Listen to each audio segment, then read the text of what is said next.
11,500 years ago, a group of people with no metal tools, no pottery, and no farm somehow moved 10-ton stone pillars across open ground and arranged them into perfect circles on a hilltop in what is now southeastern Turkey. Nobody told them to, nobody paid them, and for most of recorded history, nobody even knew they had done it.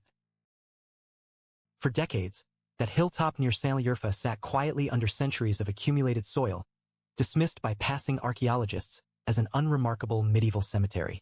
Surveys noted it. Scholars walked past it. The hill had no obvious reason to matter. Then, in 1994, a German archaeologist named Klaus Schmidt looked at it differently, and what he found beneath the surface would force historians to rewrite the oldest chapters of human civilization. Schmidt uncovered a complex of carved limestone pillars, some nearly 6 meters tall, arranged in deliberate circular patterns and dated to approximately 9,500 BCE. That is 7,000 years before the Great Pyramid of Giza, roughly 6,000 years before Stonehenge. The site, now known as Göbekli Tepe, became a UNESCO World Heritage Site, not because it was old, but because of what its age meant for everything we thought we understood about how civilization begins. The history books had a clear sequence.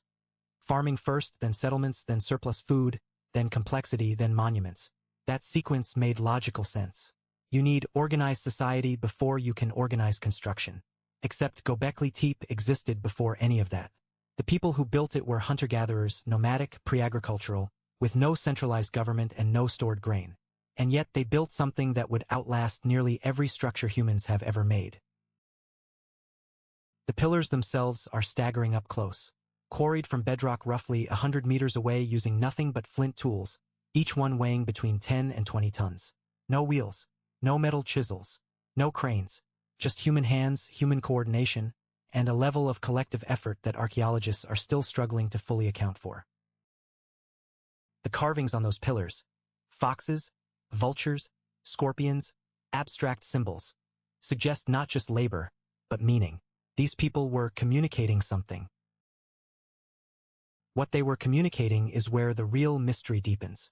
Göbekli Tepe shows no evidence of permanent habitation. No hearths arranged for daily cooking. No storage pits. No homes. People did not live here. They came here, possibly from great distances, for a purpose that archaeology can observe but not yet fully name. The site appears to have been a gathering place, perhaps ceremonial, perhaps spiritual, perhaps both. A destination, not a home. Here is where cause and effect inverts in a way that genuinely unsettles researchers. The traditional assumption was that religion and ritual emerged from settled civilization, that once people had enough food and stability, they had the luxury of building temples. But Göbekli Tepe suggests the opposite may be true. The ritual came first. The monument came first. And the need to return to it, to maintain it, to feed the people who built and gathered there, may have been what pushed humans toward farming in the first place. Then consider this: around 8,000 BCE, Göbekli Tepe was deliberately buried. Not abandoned, buried. Someone filled in those carefully constructed enclosures with rubble and soil, intentionally concealing what had taken generations to build. We do not know why. That decision, made by people who are otherwise invisible to history, is what preserved the site for 10,000 years. The burial was the protection. What Göbekli Tepe quietly insists is that human beings were capable of profound collective purpose long before anyone gave them the conditions supposedly required for it. Complexity did not wait for agriculture. Meaning did not wait for cities. Something in us, the drive to gather, to build, to mark the world with intention, appears to have come first. That is not a small thing to sit with. The oldest temple on Earth was built by people history had written off as too primitive to build it.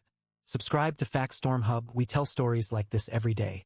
Full article on factstormhub.com.